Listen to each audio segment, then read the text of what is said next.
Although home education is provided for in law, back in the 1950s, very few parents considered it an option. However, Joy Baker, a housewife with then 4 children, decided, based on her own very negative school experience, that she would not be sending her children to school. She said, "It simply did not occur to me that the education and upbringing of my children, provided they did not run wild, were not illiterate, and conducted themselves as civilized members of society, could be anything to do with anyone but myself, still less that it could concern some department of the state."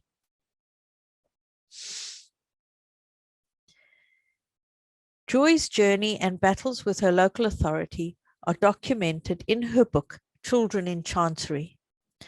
Joy was adamant that school was not the place for her children. The Education Authority requires children to receive educational suitable to their age, ability, and attitude, she said. But in practice, neither ability nor aptitude are taken into consideration, since children are directed to the school intended for children of their age nearest to their home. Since no 2 children are alike and age is no guide in determining a child's mental development, this means that schools cannot attempt to give an education suited to the needs of any child. And in 1952, the family began their first communication with the Department for Education when they were visited by a school attendance officer.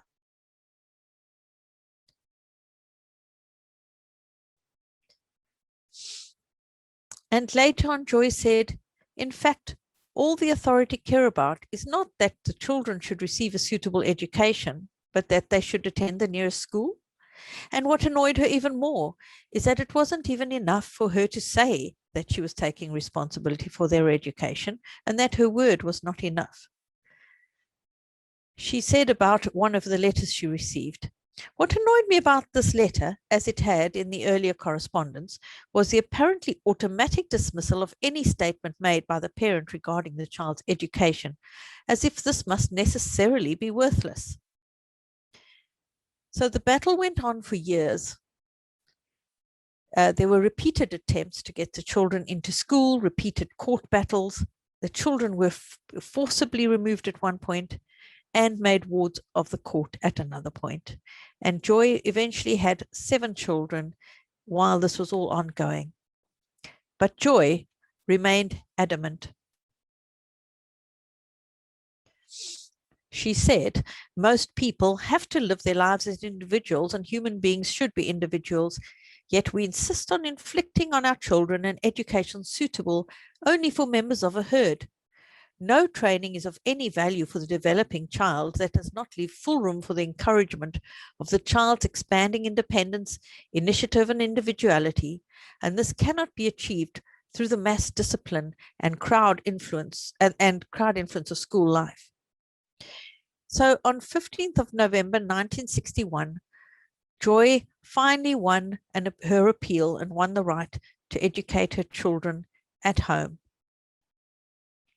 She stated that no act of parliament is capable of deciding the upbringing and destiny of any individual child, and any act which restricts the natural right of the parent to care for the child is in breach of a higher law than that of parliament.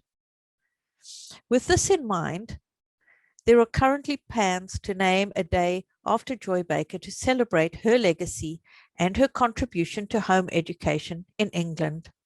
As an exasperated Mr. Sparrow explained, Parliament has never visualized a Mrs. Baker. There has never been another Mrs. Baker. And we want to celebrate Joy's life today. I've just noticed I'm not spotlit, which is a real pain because on the video it might not show up. I want to bring a special guest, a real surprise guest, to join me here. And I would like to introduce you to Tina. And Tina, I'm going to unmute you. I want you to perhaps, can you unmute yourself there?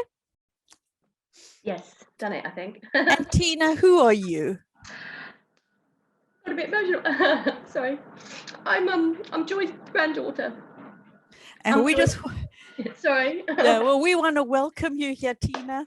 And we want to, just really how encouraged we are by the story of your grandmother and her fight for home education all those years ago. And Joy's own children at this point in time, they remember the events as in a quite traumatic way, don't they?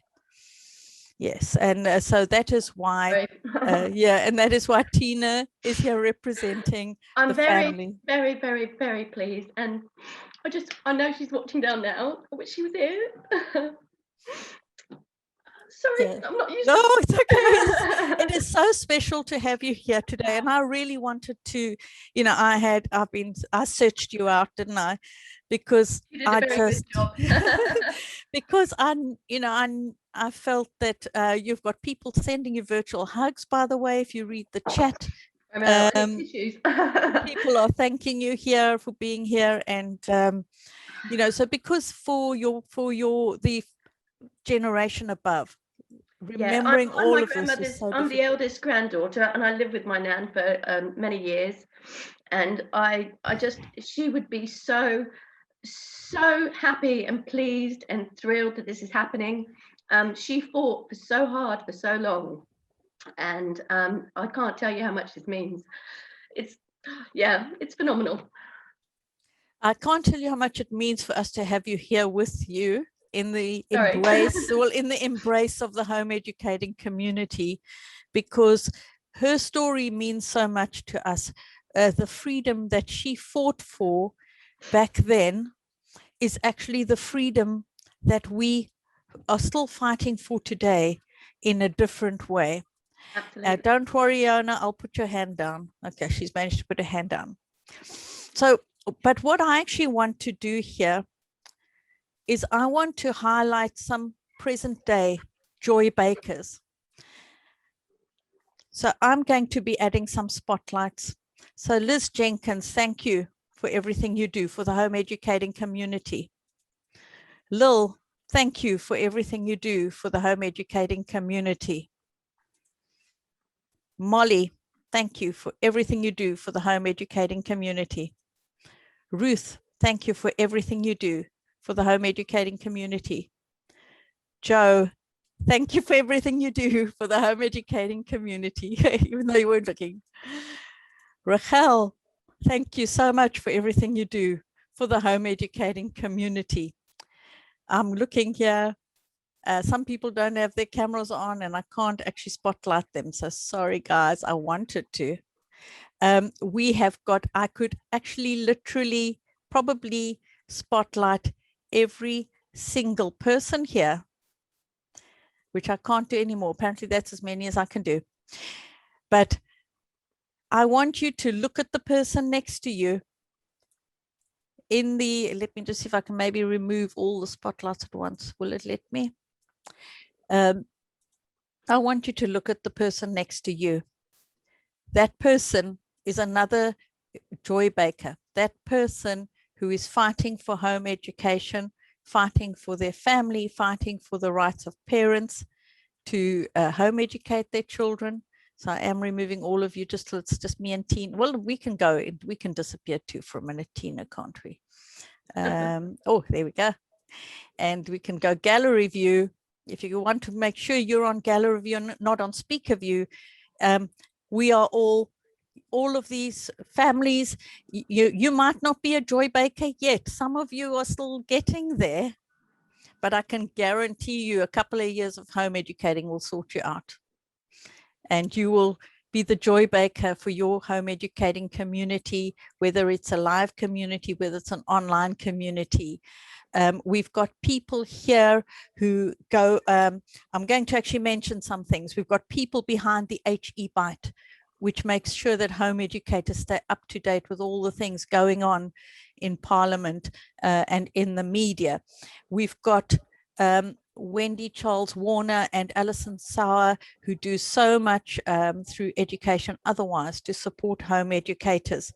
I've got here Roger Slack of CHESS, the Christian Home Education Support Services, Leah Bowden, who does Modern Miss Mason and supports many home educators.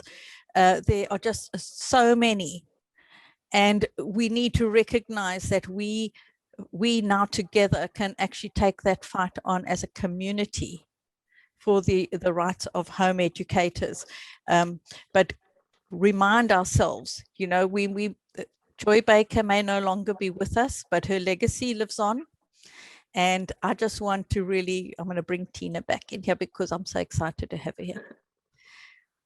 So yeah, Tina, thank you for joining us. Thank you for being Pleasure. willing to come and be part of our event today, and to see just how thankful people are. The comments here, we are all only here able to home educate because Joy was a woman that was ahead of her time and a visionary and a revolutionary woman. So she thankful. Was a formidable woman. Thank you. Yeah, so thankful we have Tina here today and we can be in the space. Okay, and thanks to me for talking about it all the time. So I want, you know, our theme of conferences here has been champions. Joy Baker was such a champion for her children. Primarily at the time, she was thinking of her children and her family.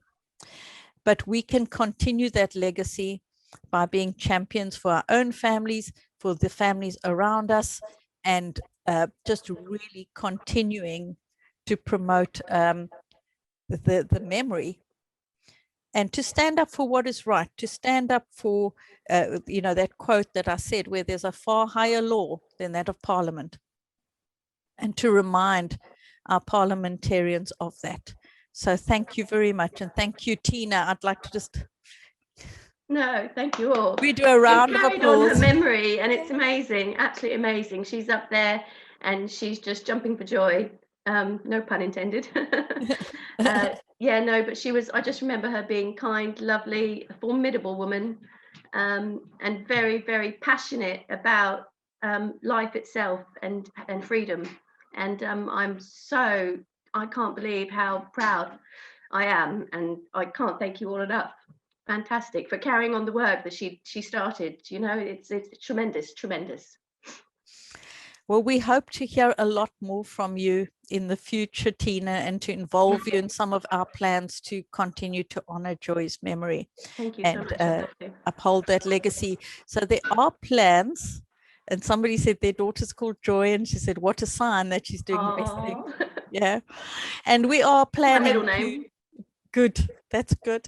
And we're planning to have a Joy Baker Day. So look out for plans about that and get behind it. Let's really make this a big deal.